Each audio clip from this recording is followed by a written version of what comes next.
Hello and welcome to the Redmen TV, backed for the season by Ladbrokes, and we are really taking advantage of odds boost by them. Link in the description and all that.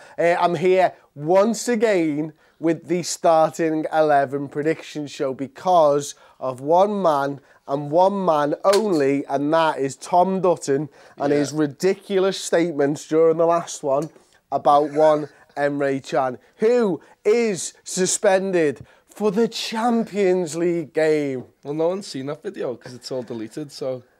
There was people watching it, Tom. Quite a and few. We're back here again with another shit show. Yeah.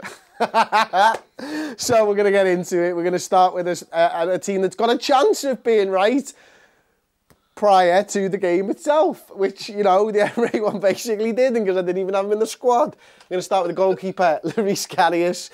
Right back, Trent Alexander-Arnold for me starts this game, and one of the reasons is I'm a little bit unsure about Joe Gomez's fitness, and I want to make sure that Joe Gomez is back into the side for that massive Porto game on Wednesday night away in the Champions League, last 16. That's what you want. You want your more solid defenders. You want to go and see European style performance. I'm not overlooking Southampton, but I do think that they're going to sit back. I do think that Trent's going to have to be up and in and around their penalty area, like whipping good balls into the box from good areas of the field. For me, you do not start both Dejan Lovren and Virgil van Dijk against their former clubs. Pick one, pick Big Veg, partner him with Big Joel, and look for Joel to start feeding balls into Roberto Firmino or Mo Salah's feet and trying to bypass that congested middle of the park. Left back, I think Alberto Moreno is going to start this game, and the reason that I think that is the case is because Robertson, again, for me right now, looks like the first choice left back. I've been really impressed with him,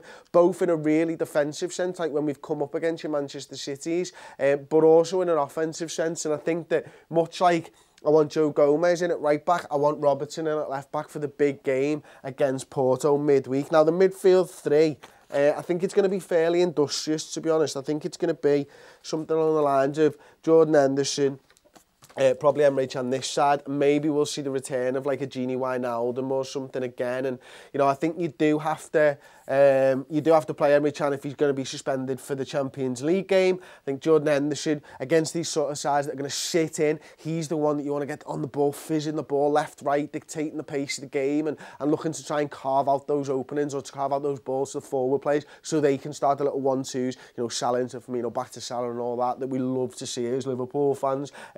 Gini Wijnaldum had a couple of games off, expect to see him back into the side. I do think we're going to see a change from the front three. I've got a feeling one of the front three is going to be rested. Now, you know, I've bet on Sadio Mane being rested again against this former club, funnily enough, but not because of that this time, just because, you know, he's struggled somewhat. Of the front three players, he's the one who's not firing on all cylinders, and I don't think he's performing badly. I think actually when you looked into his stats from the Tottenham game and watched the game back again a second time, you know, I noticed a lot more of his game was in winning the ball back and stuff like that. And I think if I'm right in saying he won 11 of 18 duels contested on the day, which was A, second most duels behind Roberto Firmino, and but B, most importantly, most duels won out of any player on the team. So we might be looking at Sadio Mane and looking at his lack of a first touch and his lack of end product, goals and assists, but what he's doing for the team in these games has actually been understated. So I think Alex Oxlade-Chamberlain maybe comes in on the left-hand side there.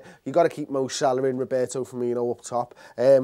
As far as first goal scorer, those who watch the first stream will know I've gone big odds. I've got these boosted. Hey, I've had these boosted from 20 to 1 to 25 to 1 by me good pals over at Ladbrokes, and it's going on. Big Virgil van Dijk, 25 to 1, bang, big header for Big Veg. Like, want him to win it. I want a winner from Big Veg. That's what I want to see. And, you know, I said big header and a big jump. And what I mean is a jump that gets you more than 6 centimetres off the ground, unlike the one that I've probably put all my effort into and failed miserably. It's actually quite shocking how poor a jumper I am, to be honest with you. I think if I give you me absolute beans, right... Hang on a second. If I give you me absolute beans, I don't reckon I'm getting more than 25 centimetres off the ground. So I reckon your head's staying in shot. It's not. Because I'm going to jump closer to the camera. I know how that shit works. Yeah, true. Okay. Let's go. You have to be the judge of how high I get off the floor. Okay. Right, sort these jeans out. How did they do? That was like a quarter of a metre. Oh, 25 centimetres, it's kind of what it's called. And I might have strained something in my left calf. Didn't even play footy yesterday. I know, this is I've got a comment for you here. Okay. Ro Firmino says, I will take Lovren over Matip. Cool. Take him. Take him all you want. I'm not dropping Lovren, and I can understand why. I think, Lovren made 14 clearances against Tottenham in the game just gone, something like that. I mean, absolutely brilliant. Loads more than Joel Matip. And, I thought he defended really well until he did the old Bambi on ice thing right at the end. And even then, I still think that Harry Kane was offside. I've done an entire video on that over on the website anyway, so you can go and check that out. I wouldn't be displeased to see Lovren start. I just don't think Klopp will start Lovren. Me subs, for what it's worth, Mignolet, Lovren, Big Joe, Adam, I'm hoping he's fit and available for this one. It said on the physio room that he might be. Sadio Mane, Danny Ings and Big James Milner. I wouldn't be surprised to see James Milner start either, to be honest with you. That's my starting 11. That's my substitutes. I'm going to get into the comments. I've got another one here. Go ahead, lad. Pog Donkey says, why substitute 3 of our back 4 who had a very solid game against Spurs? Huge gamble if Klopp does indeed think like Chris. 3. That's what he said. It's 2. Trent started Spurs, didn't he? Yes. And Van Dijk started Spurs. Yeah. Yeah, I do get what you're saying. Like, it is a gamble. Maybe it'll be something like that. Remember, this isn't what I do. This is what I think Klopp's going to do. I feel like the hate's going to be there for Virgil. You get the hate for Dejan Lovren as well. Moreno's had a good season. It's not like, let's be honest, these have partnered more than him and Lovren, I think I'm right in saying. So, you're talking about, I think I'm right in saying they've only started 1 game together, these guys, and they had a good game. Both of them had a good game, and I was really impressed with them. I just happen to think that it's going to be Joel Matip this weekend. I may be completely wrong. I normally am, to be fair. Starting 22 predictions. What's going on? Oh, because we did one before. Yeah, good point, well presented. You know why. Keita in start in the back 3, says Jacob Miller. Not for me. Lovren will start, says Marlon Henry. Yeah, listen, was it Pog who was originally? He probably, on popular opinion, looking like this, it looks like popular opinions with you, mate. So, absolutely fair shout from you, mate.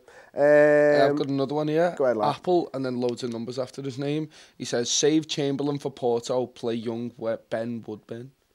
That's an interesting one. I'd be shocked if we saw Ben Woodburn having not even been on the bench that often in recent weeks. I'd be really, really shocked. But Klopp shocked me loads of times over the course of his tenure, and he tends to do things differently to what you'd think. And I think that's why this starting 11's become even harder this season than in previous years, because even when you think you've got a little bit of a line into what he's thinking, he just does something radical, and maybe that's what top coaches do, and they always keep you guessing. Like, I'm not being funny, like, I look at Liverpool every single day, and we all do, and it's so difficult to get these starting 11s right. And imagine being an opposition manager who looks at them once, twice a season and trying to work out what Liverpool are going to do, because he'll change formation, he'll change things tactically in the middle of games, he'll change the side that we attack down 1 week to the next, and it must be a nightmare. And I'm sure all these top managers are exactly the same. They do change things, they do keep things going, and they do keep people guessing and stuff. It's what makes them so great. Equally, it's also amazing if you can get to a position where the side you're putting out and people still can't stop you. And I think that's where ultimately we've kind of moved a little bit more towards in terms of the formation style of things. Maybe not the personnel this season. But there we go. That's my second attempt at the starting 11, this time including Emre Can. Thanks for watching. If you enjoyed the show, drop a like on it. If you haven't subscribed to the Redmen TV and you're a Liverpool fan and you watch YouTube videos, what are you doing? Go on. Do us a favour, give us a little subscribe, and I'll see you next time on the Redmen TV.